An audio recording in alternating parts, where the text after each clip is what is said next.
कोई जवाब नहीं दिया। राम खड़ा हो गया और राम की बात है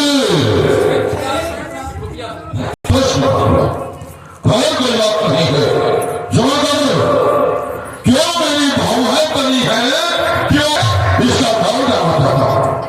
मिथिलापुरी में बाधा हुआ है, मेरे को कोई धक्का खड़ा हो इसी के लिए मेरी भावनाएं कही है। मैं क्रोध करने का कारण यही है। परंतु लक्ष्मण दो पुरुषों के पीछे तीसरे पुरुष का नाम है। अगर उन दोनों से योग्य हो तो आकर उसको समझे।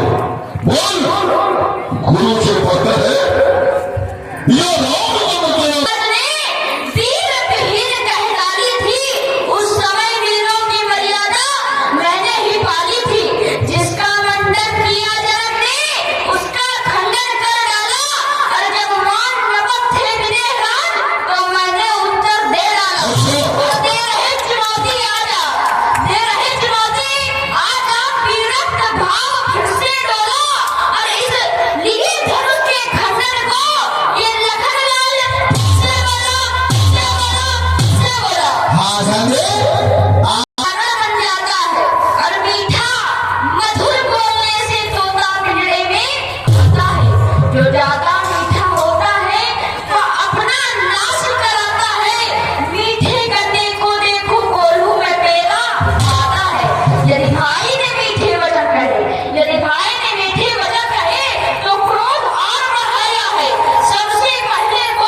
Yo